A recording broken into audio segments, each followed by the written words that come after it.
That permission field to look weird, look silly, look sexy that you brought to my life was the beginning of an entire chapter for me. There is something about energy that you can receive from seeing people witnessing you in such a vulnerable space that it just feels so magical. The female gaze in this arena is some kind of a homecoming to the gifts of our sensuality, of our creativity as women. I was very suppressed with the attention that came from dancing. From there, slowly creativity leaked in so many other ways. The same thing happened with the other kind of art that I do that's with my blood, my menstrual blood. One day I started painting with it. Pole is such a unique spiritual technology right now for women today because it invites the adult woman and the little girl, and they have this experience together. So I'm calling all of my overachieving, under-receiving ladies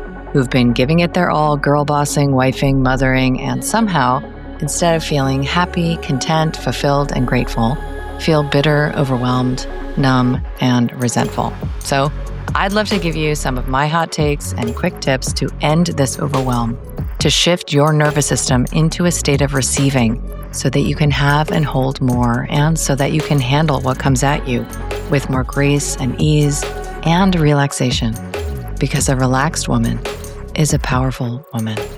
So I'd love to invite you to Exhale, my free masterclass where I will share reframes to disrupt your burnout patterns. I'll be offering my signature solution as well as a free gift. So register at kellybroganmd.com/exhale or at the link in show notes. I'll see you there, beauty.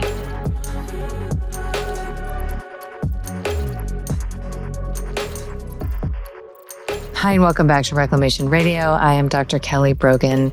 And today I have on my dear friend, my personal pole dance teacher, and recent author, Wendy Diaz, who goes by the pen name Selene Ashé, to talk about the pole dance journey and also her recent work, which is about erotic self-expression.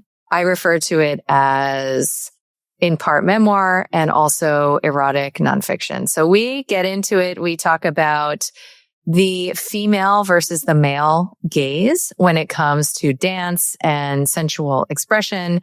We talk about the role of erotic nonfiction or even fiction in the landscape of female sexuality today. So think 50 Shades of Grey. What else is there? And we talk about the spectrum from sensuality to sexuality and what it is to develop a shame-free relationship to that energy as a woman.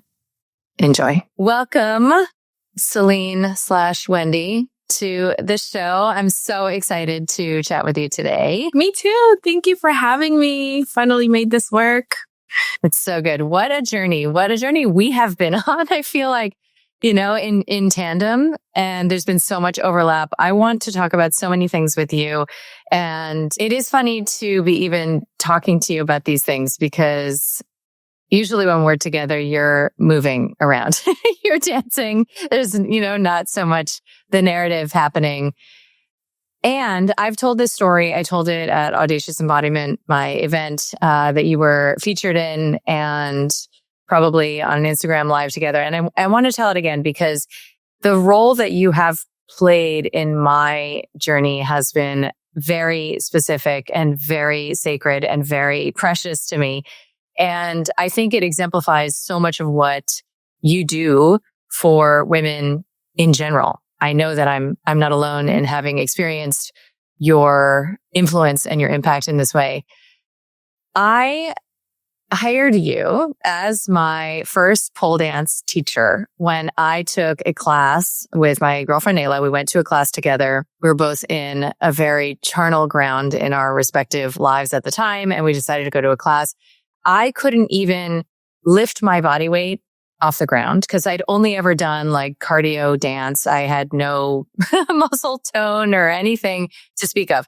And still something about that class just it bit, right? So I started my journey that day And I knew that I needed my own. I love having mentors. I love having personal one-on-one experiences. It's been how I expand every single time in every arena. So I knew that I needed a teacher. Our mutual friend, Jamie, told me about you. And within days, I was at your house. And I remember, I don't know if it was the first session we had together, but it was certainly like one of the early ones because I was just sort of getting to know you and your vibe and pull and just this whole world. And I remember that you just said, go ahead and stand up and walk around the pole sensually. If I could have fallen into a black hole in the floor in that moment, I would have taken the leap not knowing what was on the other side, because the waves of shame that I was doing everything in my social power to suppress in that moment were so intense and have only ever been matched when I was encouraged to do something similar, singing. Right. So I had one of my first voice lessons and the woman was like, so I'm going to set a timer and you just sing. I was like, is there an escape hatch? This is not for me. And I don't know what I actually ended up doing. I mean, I must have stood up and walked around in all of my parts were protesting with different flavors of protest. And it was probably within seconds that I realized, like, it's okay. Oh my God, it makes me want to cry. Just even thinking about it. Like, it's okay because she's safe. Like, this is a safe woman. And this is a rewiring of the sister wound, which I talk about as a translation of the mother wound, right? It's a rewiring. This woman wants to support my expression. And it sounds really trite, but I remember it was around that time too. I had just decided to open up like a TikTok account after being, a good conspiracy theorist who was protesting TikTok. I decided to get on it. And you gave me like all of these tips, right? Like you were like, oh, put a, trending song behind it, whatever. You gave all these tips. And pretty much what I was putting on there at the time was like probably choreographies you taught me or like, little videos that we took together. And I say this to demonstrate that you're a girl's girl, right? Like you're a woman's woman.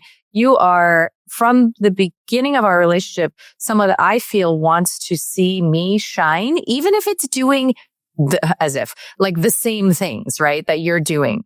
And that permission field to look weird, look silly, look sexy, look extraordinary, look gorgeous, like the huge permission field that you brought to my life in these simple, little mundane ways was the beginning of an entire chapter for me. And you continue to do that. So we'll talk today about your first book, Diary of a Bad Bitch, that you published, that is also a huge permission field expander for women. I would describe it as part memoir and part erotic nonfiction, right? So in so many ways, what you choose to, and we were talking about this before we went on camera, with your pen name, what you choose to share is, because of who you are, is something that allows women to at least just try it on, right? Without the reflexive feeling of competitive, territorial judgment, honestly, because in this journey you've watched me walk, I've come to the conclusion that, if women could work with the impulse to tell other women how to be women, right? And really relax that projection field, it would just be so much more fun to be alive. And the way that you do that is just, it's so powerful in your sensuality, in your creativity, and in your, I would say, like allegiance and dedication to your journey wherever it takes you. Right. And I've watched you take those steps just one after another after another. So I want to start by just talking about self-expression, because you've described yourself, I think this is a very apt description, as a multi-passionate woman. I mean, I can open up Instagram and at any given time, I can see you like twirling fire sticks, twerking, climbing a pole. I still remember the first time I watched a video of you on the pole and you had a pink heels on and like a pink outfit on. And you were probably doing like a one-armed like walk or something, just like a simple move, but you literally looked like you were floating in air. It seemed impossible according to my understanding of the physical universe. And this is what this is how you play. I mean, you just do these extraordinary feats of femininity. I don't know how else to put it. And sensuality. And you just, the play energy, is so contagious. So I know that in your multi-passionate journey, you have developed a strong relationship, an alliance with your creativity and your self-expression. So I'd love to just, sort of take the tour of what self-expression has looked like for you over the course of your becoming, up until this point, and how you relate to it. Like, what is the role of your self-expression in your daily life? Like, it's not a job. I know that. So it's like, how does it even fit in? How has it looked over the years? And how have you learned to prioritize that? Because that's what I see, is that you're somebody who prioritizes your self-expression. Yeah, I definitely do now. It wasn't something I was at some point disconnected from it. Being an immigrant, I moved here when I was 14 and I went to school. At high school, I went straight to high school. And I remember my goal was always to blend in, learn English, not sound like a Cuban. No offense. Now I love my Cuban roots, but like not sound like a Cuban, do well academically, which fucked me over in so many ways. Yes. We're in your podcast. And my focus went into making money, going to school. And I remember when I was going to school, I was just so frustrated in college, and I was working full time, going to school full time. And I felt my body. I was depressed. I was like, this is not working out for me. As being an immigrant, that's what you think you should do. Coming to a new country, you gotta work and study and learn. And that was the first time that I honored my needs, and I saw my energy just being leaked in so many ways. And I started learning how to tattoo eyebrows. And I said, you never know, maybe this whole brow tattooing thing is gonna get me somewhere. And from eyebrows, I learned how to tattoo lips and eyeliner. And then I think that was my first time being really creative. I was tattooing faces, and that was really the only way that I was being creative. I was always a dancer, but it was more like a workout, like reggaeton, just for the cardio, maybe a little bit of twerking. Then Paul came into my life, and it just opened up the floodgates to a whole new life of creativity. So from Paul, I started getting all my heels and like all these different outfits. And I started organizing women groups because I saw Paul as such a powerful tool of embodiment. I was in a relationship that didn't really celebrate my inner attention whore, as I call it, in parts work. So I was very suppressed with the attention that came from dancing, you could dance in your room for yourself, but there's a part of me that really wanted to put myself out there as a dancer and get that attention. And from there, slowly creativity leaked in so many other ways. One day I was having an experience with a lover of mine, and he took a picture of me that I loved so much that I said, I want to draw this. And that's this drawing back here that I did of, it's actually in my book somewhere. And then it's just been so amazing to discover that if I just allow myself to try it, I may actually be good at it, But so many times we're just like, Oh, drawing. I can't even pick up a pen. I can't even pick up a pencil. I can't. Yeah, I didn't either. But guess what? I sat down and I erased more than I drew, but eventually I got to this. And then the same thing happened with the other kind of art that I do that's like with my blood, my menstrual blood. One day I collected it and I started painting with it. And then I think it's just about, if the curiosity is there, try it. It may just work out. And that's what's been working out for me, at least. At least in the language of my last book, Reclaim Woman, I talk about it as a little yes, right? That the most important thing for us to learn as women is to honor our no and to no longer shrink, settle, and small ourselves in service of codependent dynamics, right? However, what arises in the wake of that is the relationship with these creative impulses that can sometimes seem, like they meet a chorus of rejection the moment they come up, right? So like, I remember the first time I was like, I want to go to a partner salsa class. And immediately there were like 14 voices in my head that were like, are you kidding? You live in Miami. It's all Latina women. They're going to all be expert. There's not even going to be a beginner, version of it. You're going to look like all of this, right? So to follow these little impulses to sing, to dance, to create, to roller skate, right? To express in ways that are not attached to any sort of productive, achievement-oriented outcome, and that you may be good at, you may also suck. I mean, almost all of my creative expression, what I consider creative expression outside of my work, I'm pretty mid, like if not basic. I mean, I've been dancing pole for a couple years now and I'm still a beginner. And I am 1000% happy with that. Like there's just a different metric of fulfillment. And I think that it's really hard to even tap into that. And I will say that, at least from my vantage point, you talk about your inner attention whore. You are a performer, right? Like to me, you have this natively in your body. You are a performer. And when you perform, I would say, especially on the pole, you offer a gift to everyone watching. And again, I'll speak from a woman's perspective, specifically to women.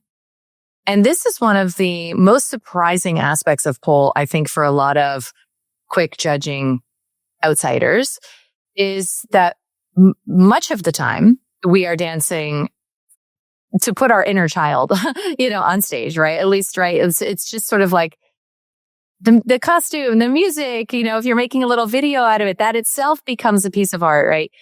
And for the female gaze, right? So the most devastating aspects of my journey initially, which of course led to what I want to talk about with you more, which is this villain crown practice, right?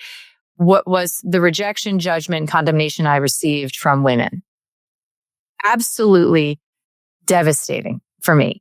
When I chose to share, my pole journey publicly. And the most affirming, like these days, if I walk around and somebody recognizes me in public, there are probably like two things that can bring me to tears instantly. One is if they tell me that I played a role in saving their marriage, because that's more commonly recently feedback that I get. And of course, that's like a fresh wound for me, right? In so many ways. The other is that I inspired their pole journey. That is so fulfilling, deeply fulfilling to me. Why? Because the female gaze in this arena is some kind of a homecoming to the gifts of our sensuality, of our creativity as women. And I know that when you dance, you give that gift. First of all, you've certainly given it to me, and you give it to other women. It's inspiration. It's aspiration, right? Like, to see you move with such fluidity and grace, it's a new door, that opens. And the way that you are in your body so effortlessly, right? So for you to be told what you told me would have been no thing, right? Like to get up and walk sensually around the pole, you can probably literally do that in your sleep. But for a woman who is so much more locked up and rigid and inhibited, in the ways that I was, and probably in many ways still am, that is an initiation, right? And to have you as a midwife for that process is such a gift. So see what you think, like, about the female versus the male gaze when it comes to pole, and about the role of performing, right? Like, why do so many of us who dance video ourselves and share it? Is it just because women natively love attention and that's part of how we are, even biologically perhaps, wired? Or is it just a stage that we go through? Or how do you conceive of like the sharing of the embodiment journey, especially when it comes to pole? You mentioned something about the inner girl, the inner child, that really spoke to me, especially lately from my last cabaret that just happened 4 days ago. I went on stage and I shared a story about how ever since I was a little girl, when I learned the definition of the word diva, I immediately knew that that's it. I found it. That's my life's purpose. I am a diva. Forget about everything else. And then I got distracted, with the stories that I said, school, everything, being an immigrant, all that stuff. And the other night, and I told the story on stage, I was singing my favorite song from my favorite artist, and it felt so good on my throat. I was putting on a show in my room by myself, just putting a show for my dogs. And I just thought, I want to sing. I want to sing live. I want to perform this exact song, this exact same way for a group of people. And then so many parts of me were like, no, we don't sing. We're not singers. Leave that to the professionals. You dance, just shake some ass and dance. And that's it. Please don't sing. And I paid attention to this little voice in me. And I said, I see that it's important for you to put quality work out there. I see that you care, that we put on a good show and that everyone that's performing knows what they're doing. And Conscious Cabaret, although we do have a lot of really amazing performers, it's not about the quality of their moves, how flexible they are, how they could hit their notes. It's about the vulnerability behind it. So if we tell a story about how scary it is for us to sing, and then we do it, even if it's not perfect, the seed of it is that we're putting something raw out there. And then I was telling this little part of me, I see that you're scared. We're going to do a scare. We're going to do it together. We're going to take some singing lessons. I promise you that. We're going to take some singing lessons. We're going to make sure that we test the audio. We're going to make sure. And then this part is like, yeah, okay, fine. We're going to do it. I love you so much. Okay, I love you too, and yeah, so that was me nurturing that little scared part that is terrified, that, be so scared, so that my inner diva could be on stage. Because, yeah, I could dance for myself. I could sing for myself in my room. But there is something about energy that you can receive from seeing people witnessing you in such a vulnerable space, that it just feels so magical. And then receiving the feedback afterwards. And just like you, I've heard so many people say how much I've inspired them, after doing something like that. And then even when they tell me, a lot of times I think I have to get it all figured out, but I see you doing things even without having it all figured out, and it works out. And that's what I have to say about. Yeah, that's the permission field expansion. So if you're enjoying this episode, I want to extend a $300 gift to you so that you can start your Juvent journey.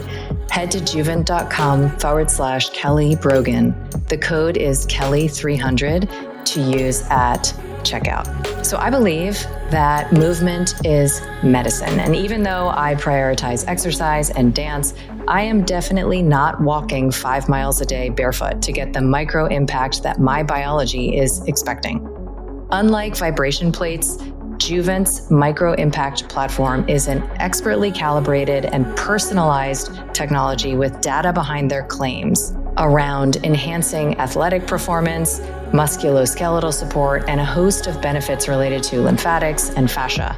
When you invest in one for your family, you can put it in the living room and hop on it for 10 to 20 minutes a day, knowing that you're supporting your longevity and youthful body in ways that are proven. Again, that's juvent.com/Kelly Brogan. The code is Kelly300 for $300 off at checkout. Your future body will thank you.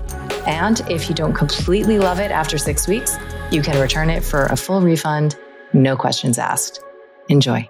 You know, I've explored a lot this very narrow bandwidth that a lot of us exist in as women between invisibility and fame, right? Where the two ends of the pole are equally excruciating, right? To feel invisible, right? Like there is no gaze to be felt is as excruciating as, you know, hundreds of thousands of eyes on us.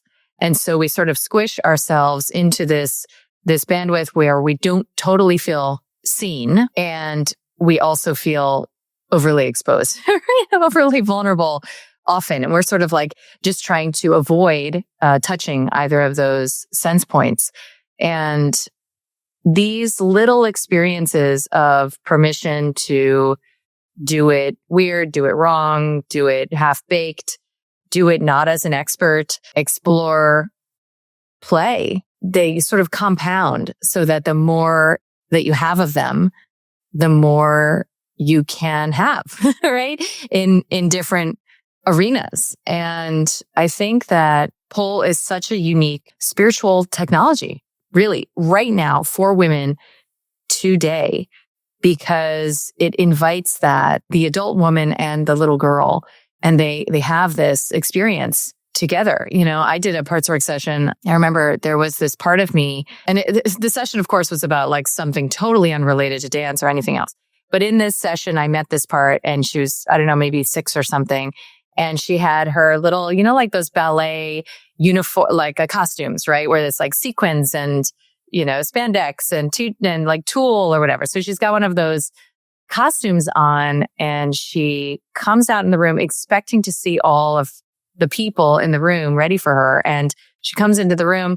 And so I grew up with Italians, plastic on the couches. Okay. So there's plastic. Yeah, that's not like that's not a thing in Cuba. Like, yeah, like the couches are all have like plastic covers. Yeah, this is Queens, New York. So anyway, so there's all plastic on all the furniture, and literally nobody's there, and the lights are out. And here I am with my dance and my outfit, and nobody's there. Okay. So that experience of like my little girl getting to dress up in costumes, pick whatever music, like put on a little show is fulfilled when it's videoed. Also, this is how we watch ourselves as dancers. It's like when you can look back at a video, you can see, oh, maybe there was something with my grip, or maybe there was something that I could have shifted or changed to make that more accessible. Anyway, it also is like a technical tool. But then there's also the adult woman who is present saying, you know, I am invoking my athleticism because pole is, as far as I can tell, one of the few examples where you need as much strength as you do grace, right? It's equal parts masculine structured athleticism and the fluidity and ease and liquid movement of honey, right? So it's both of those. And that marriage is orchestrated necessarily by an adult energy, right? So it's this very, very unique embodiment tool. And I know for you, like I still probably am not at this place where I can just like hop on the pole and see what comes out.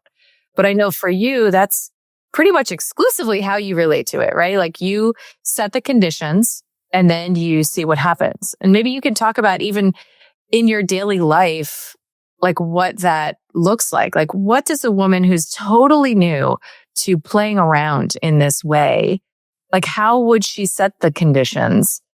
This is, by the way, all assuming you have a pole in your house, which you will if you even take like 2 classes. You're going to have a pole in your house, in your living room. So like how would she set the conditions to just sort of see what comes out, right? So whether that's singing or dancing, most of us like instruction, right? We're in that more infantilized place where I want to know what the choreography is. I want to know exactly what I do when my right foot goes here and my left foot goes here, or how do I do the scale, properly with my voice or whatever. But what I see in you is that you trust your creativity enough that you set the conditions and you just see what comes out, right? So what does that even look like for you? I feel that learning choreos are great and learning moves are great. But once you have like a set of moves that you already know how to do, that comes natural, if you just allow yourself to get out of your head a little bit and slowly let the momentum take you, that's what I work with. I work with momentum. So if I'm walking, sometimes I would walk around the pole and then hold on to the pole really hard and then just let my body fall. And if the pole is spinning, it's going to take you somewhere. And if it's going to take you to the right, your body is naturally going to fall in a way that what happens? It may look weird. That's okay. But what happens if I just put my foot here and turn upside down? Or, if you just really tap into your heart and your body and see what feels good as opposed to what looks good or whatever you've been told is the next step. That's what works for me. As far as setting up the space after you buy your pole, because you will do that after you take one class. I did. I sure did that. I got home from my first class and I ordered a pole that arrived on my birthday. Having the space around it, make sure that there's enough space around it so that you're not. That's why I don't have a pole here, because I don't have a lot of space around it to really let go. I would be hitting everything because I'm not really paying attention. I would just be hitting everything. For me, it's important that the floor is clean because I'm going to be rolling all over the floor, that I have my grip. Those are like the logistic things that you want to make sure that you have in place. But really the most important one is the music that's playing. Make sure that it's a music that is speaking to something that's very much alive in the moment. Sometimes I would dance to the same song for a whole hour. Totally. Yes, I've done the same. That's the music that is really speaking to me in the moment. So your dance journey, right? Because I remember being totally shocked when I started taking classes with you, lessons with you, that you were not very, many years into a pole journey. I mean, you were, I don't know what, like 2 years ahead of me or something like that. And it's just so natural for you, this form of expression. I also know that it fed into an erotic reclamation, if we want to call it that. That is not uncommon, right? So what a lot of women are exploring, right? Like it's like also the classic thing, like breakup experience that women have. They have a big breakup, they find the pole, and then they find themselves like, in all shades of sort of, dark feminine expression and exploring, they got the hooker boots on, like the G-string or whatever. And we're just trying on all of these different flavors, many of which may not have been welcome in, a more constricting relationship, let's say. And many of which may just be a phase of exploration, right? Like I know for me, exploring all of these different archetypes, like pole has allowed me, again, because of costumes and dress and because of music, because of my own energy, has allowed me to try on so many flavors of feminine that I can't imagine where else I would be able to go from like, puritanical ballerina energy all the way to, what is dubbed like the horror archetype, let's say, in our modern culture, and everything in between. And in trying all those on, I get to touch into these collectively held and also individually unexpressed dimensions of woman. And then I move on with my life, right? Like, so it's like you tap in and then you continue on in your journey. So the erotic reclamation, though, the experience of our own sexual energy as an extension of sensuality, right? So sexual energy being Eros, being vital force, being this God channel that we are charged with stewarding, right? It's a journey. It is, you could argue, the nature of embodiment, to learn how to work with sexual energy, to open it, to close it, to contain it in intentional ways. I know that led to an exploration in terms of your embodied relationships that you document in your book. I mean, this book, it's the most courageous, and I don't use that word lightly. It's the most courageous example of disclosure when it comes to, the very vulnerable spaces of sexual exploration. And you are a woman who is learning how to, like all of us, trust yourself, stay with yourself, listen to yourself. And I know that you regard sexuality as sacred, right? And so you take us on this multi-year, journey, this magic carpet ride of what it looked like in these different dynamics with a handful of, partners that you were in dynamic with. And it's like in reading it, because I had the pleasure of reading an advanced copy, it's like in reading it, you get to be like in the journey with you. It's just like a fly on the wall experience of some of these like rather envelope pushing, audacious moments, but that are also so, like pure is the word I want to use, like so pure in their intention. And it's like you could feel the desire that you have as a woman to just experience the fullness of what it is to be in a woman's body and how that gets complicated, right? And understanding our sexuality is, I mean, if anybody thinks it's a straight line, they probably haven't started the journey yet, right? Or started the process yet. So I wonder if we could talk a little bit about, like, first of all, why you decided to write a book about this, what your intention, if there was one even, in writing the book was, and what you hope for women to experience when they read it. Because it's like an extraordinary page turner.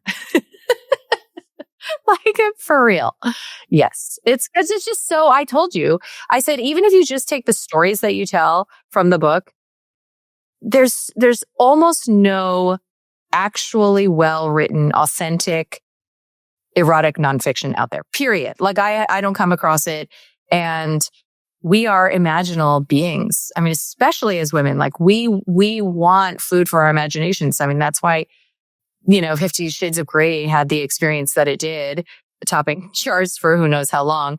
And there are very few high integrity versions of that are actually based in a real woman's real experience. So it's like a very unique contribution genre wise, but I'd love to sort of unpack the behind the scenes of why and who you really want to get what from this, like what your intentions are at this point. Yeah, you read one of the first manuscripts of the book.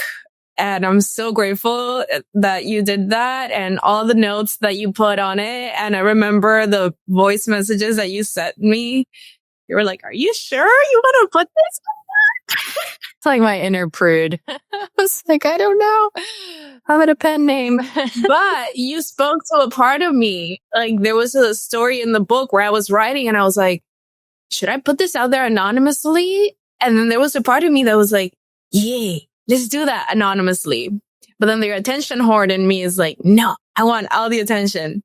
And that's when you gave me the idea of having a pen name. And I was like, yes, a pen name is exactly what I need. Because even though I'm not hiding my identity, there's something about it being under a different entity, in a way. So to unpack it, this started because I always wanted to write a book. I was always curious about what it was like. I never thought I would be capable of it. I grew up with many, what you would call learning disability, air quotes. I call them gifts nowadays, but I struggle reading a lot when I was learning how to read, and I hated reading. And it wasn't until I discovered audiobooks that I said, wait, I'm not stupid. I'm not dumb. I just take it in a different way. And in Cuba, they didn't know any better. They didn't know how to educate me. And I got to educate myself and reparent and reteach myself in that way. So when I met someone that blew my mind with his knowledge of the body and everything, I was telling all my friends about it. Oh my God. And then this happened. And then I came from my neck. And then it was just so crazy. I didn't know that was possible. And then my friend Vero, who you know, was like, Wendy, just put it on write about it and send it to all your friends. So we get the newsletter and the way you don't have to tell the story to everybody. And I was like, yes, I'm going to do that.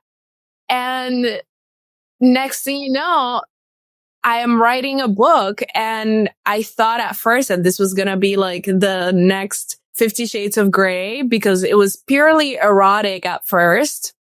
And then when that relationship ended, I realized that there are so many lessons. So I wanted to incorporate not just the erotic experiences that I was having, not just my own sexual reclamation and all the learning that I was doing about my body and relationships. I wanted to also incorporate all of those lessons as well. So yeah, you said it perfectly earlier, part memoir, part erotic. I had not come to that conclusion, but that's really what it is. It's funny because you open the book at any random page and then it's either saying something about sex or something about dance or something about personal growth.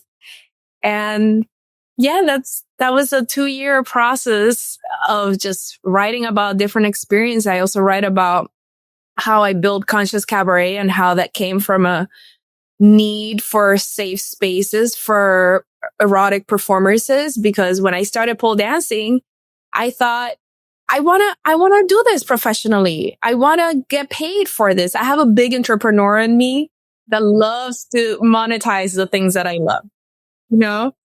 And for a long time, I was like, why do you have to monetize the things that you love? And you just do it for the love of it. And I was like, well, but I enjoy monetizing it. You know, I don't monetize skating, but I want to monetize my experiences. And this one specifically. So I went to a strip club and the experience that I had was not what I imagined. So I created what I wanted to create. And I know that this is a huge thing for you too. So if you've followed my work for a while, you know how seriously I take ingredient integrity. And that's why I am so excited to partner with Equip, because their prime protein is unlike anything else on the market. It's made from just a handful of real food ingredients, so there's no gums, no quote-unquote natural flavors, no weird additives, no pea protein, and there's not even whey. It's just grass-fed beef protein, which is rich in collagen, gelatin, and 9 essential amino acids. So it's nourishing, it's gut-friendly, and it actually tastes amazing if you're into the natural flavors like cinnamon or chocolate, vanilla, or coffee. I personally love the unflavored because I put it in my morning beverage, and it's become one of my favorite ways to support my workout schedule and my training at the gym, especially when I want something fast that I can feel good about. They also third-party test for toxicants like heavy metals, glyphosate, and microplastics, so you never have to worry what is coming along with your protein. Head to equipfoods.com/Kelly Brogan to get 15% off your order. That's Equip Foods, EQUIP, foods.com/Kelly Brogan. If you care about real nutrition with real transparency, this is the brand to trust. Yes, this is a vision I've had for a long time, even before pole was just because I love, if you look at my social media feed, it is like 70% women dancing. All types of dance. I love watching women dance. And I also recognize the role of alcohol and, altered states of consciousness in that, energy field of a woman's open sexuality. It's a brutal combination as you learned professionally. And so I always had this vision of like, a women operated, maybe run. I mean, now I believe that it's always probably best to have a male leader, but regardless, let's say, a women-owned and operated erotic dance, like lounge club with no booze, right? And I love having these ideas, but then the execution of it, am not always here for. And so when you first told me about this, that's exactly it. This is it. This is it. And I've had the pleasure of being in your audience, and it's exactly what I envisioned. It's a celebration of female sensuality. And so I wonder how you think, even now, having finished the book and, growing the Conscious Cabaret as an experiential business, how you think about the spectrum of sensuality to sexuality as it relates to, the average woman's experience. Because I know that you have one of these bodies I talk about, that I put myself around your body and it gave me codes, it offered a resonance to my own body that was a ripple, that perhaps on some level in my own way, I've continued to allow to move beyond me. And so I know that you think of and live and embody your sexuality as your life, right? Like it's your life force. It's the way you pick up a cup. It's the way you look at a plant. It's the way you run a hand over your body. It's the way you touch a pole. It's the way you eat a mango, right? So how do you think of that experience of your own eros on a spectrum from the more almost childlike, innocent expression we've been talking about, all the way to the sexual exploration and even climax-oriented pleasure that you share your experiences of learning about in the book? Like, how do you relate to your own eros these days? I definitely would say that it fluctuates. Oftentimes, the sensuality that I allow during pull, sometimes that's the only time I feel sexy in the day. Sometimes that's all the sexuality I express in a day.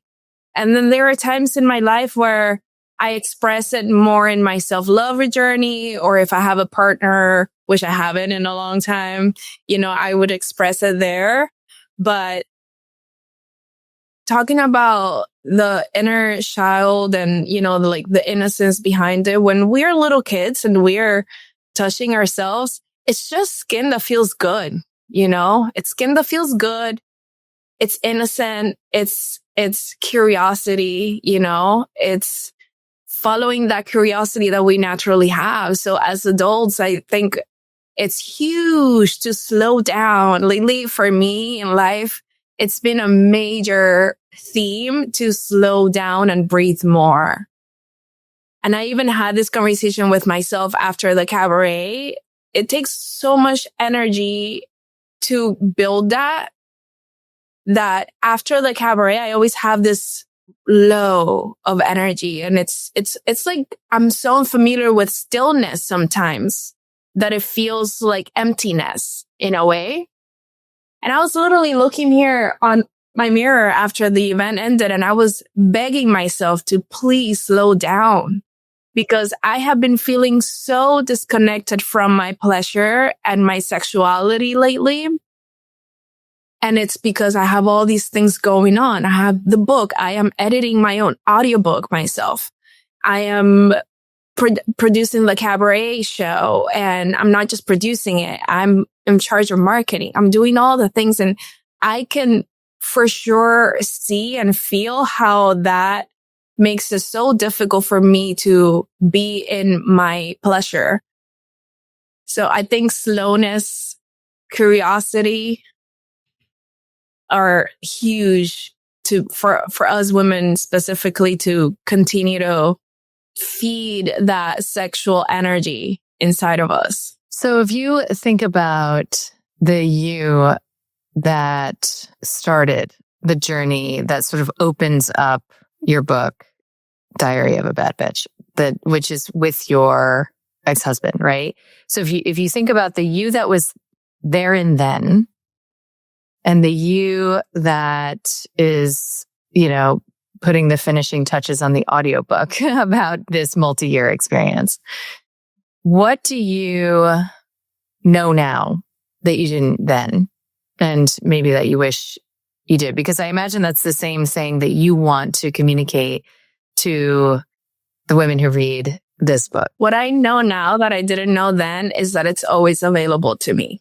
My sexuality is always available to me. My pleasure is always available to me. And there may be times where we are a little bit disconnected from that. And that doesn't mean that it'll never be back. It's just a reminder that sometimes a bad bitch has to do what a bad bitch has to do. I say, there's one part that I say in my book that goes, a bad bitch can recognize when she's pushed herself too far, but she doesn't love herself any less because she knows that a bad bitch sometimes has to do what a bad bitch has to do. So for a time, for the last few months, I've been overworking myself. I know that. And I can see how it's affecting me and my pleasure and my sexuality.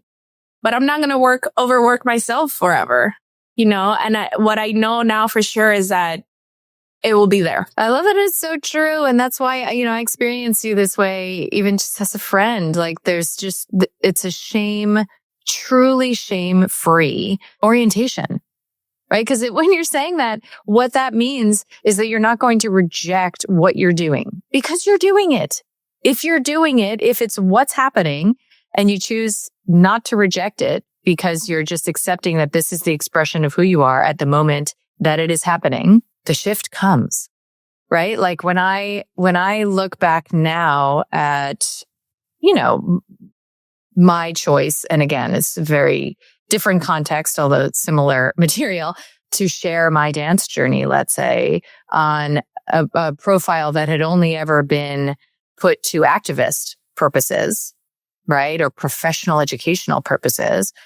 There's certainly still the part that I can access that says, God, why'd you do that? You know what I mean? And because I allowed it to happen and I developed a relationship with the part that wanted that and needed that. I have colleagues who theorize that part of how I have remained so safe as a provocative public figure who was on the disinformation dozen list is because I made myself into an easy to dismiss, right? Non-entity. Oh, she's already destroyed herself, pole dancing on her Instagram. We're not going to put the hit on her kind of a thing, who knows? But it's a funny consideration because when you're loyal to your yes and you become an ever more responsible, attuned, and compassionate custodian of that yes over time, right? That matures over time. It's always shifting. It's always shifting, right? The landscape of woman is dynamic, by its definition. And you do the things that you do because it makes sense to you to do them. And that's why I always come back to this idea that if as women, we would simply stop imagining that we know better how another woman should be a woman, so much warfare consciousness would end because the sister woundology is particularly violent. It's particularly injurious and it's particularly limiting of the potential that we have to envision, what could be and to, like I say, often to walk in the dark, towards that unknown destiny. So I absolutely love that. There's part of me that was oh, maybe we should read little clips from the book. But I think it is sufficient endorsement for me to suggest that your permission field as a sensual woman, as a sexual woman, as a woman who is exploring her own relationship to sexual expression will be expanded through this book. And again, knowing you personally and having been privy to this journey, I also know that the currency of authenticity that you bring to bear is the most valuable offering. It is, because we, in this day, and I see this in my daughters and their generation too, it's what we feel in our bodies as true in another that allows us to connect to the possibility that they represent, right? Like I can feel in my own self how real you are, right? Like how just sort of like unapologetically, this is who I am in this moment. And it allows me to like really feel like what I imagine it would be like to be you, right? And it's that authentic translation of that is what expands our imagination, right? Because now I get to try on, even in my own mind, like what it would be like to look at life the way you look at it because you've depicted it so well in your narrative. And it's the most fun part about being a woman is like seeing how universal so many aspects of womanhood are, and then how totally unique, our little snowflake expressions are. It's really, really super delightful. I'm so, so, so excited that you pulled this off because I know what a feat it is. Trust me. And you took on so much publishing this on your own, which I know the book journey is as rich and complex and fulfilling probably as the pole journey. So it's so satisfying to support your book birth. And I just love you so much. And I'm excited to put your beautiful face in front of more women in the world because I know what an expander you are. And I'm so grateful to you for it. Thank you so much. I feel the same way. There are so many ways in which you expand me as well. And I've even mentioned you a few times within these pages and the way that your books have supported me. And I'm just so grateful to be in your life and to, inspire each other in our own unique ways. That's the best. That's the best. All right. Love you, woman. Thank you. Love you too.